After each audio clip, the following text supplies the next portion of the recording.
పొద్దున్నే డ్యూటీ దిగి ఇంటికి వెళ్తారని చెప్పి సంకలో పౌడర్ కొట్టేసుకుని తలుపులు తీసేసరికి ఇలా వర్షం పడుతుంది.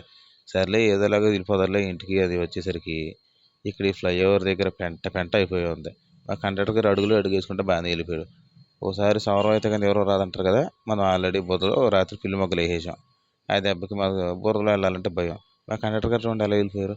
ఇప్పుడు ఈ బురదలో అడుగులో అడుగు వేసుకుంటే జాయిగా దాటాలి. ప్రపంచంలో ఏదన్నా బాధాకరమైన విషయం ఉందంటే వర్షం పడ్డప్పుడు ఇలాంటి బురద దాటమే.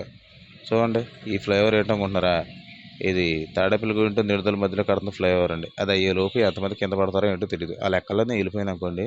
అది దాటి సందులోకి వచ్చేసరికి చూడండి బురద రోడ్డు దాటి సిమెంట్ రోడ్లోకి వచ్చేసరికి ఎంత బాగుందో. ఈ వ్యూ ఏంటనుకుంటున్నారా, ఆ పక్కది మా రూము, ఈ పక్కదేమో పొక్కలం. దోమలతో శలగటం ఆడతానికి మంచి ప్లేస్ అది.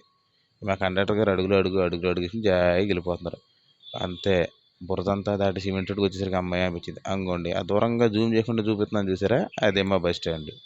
జాయిగా అడుగులు వేసుకుంటూ వెళ్తే ఇంకోటి బస్ స్టాండ్లోకి ఎంటర్ అయిపోయాను. మొత్తం అన్నీ రెడీగా ఉన్నాయి రూట్లకు వెళ్ళడానికి. నేను మాత్రం మా ఇంటికి వెళ్తానికి మాత్రం వచ్చాను. జాయిగా బస్ స్టాండ్లోకి వెళ్ళి బైక్ వేసుకుని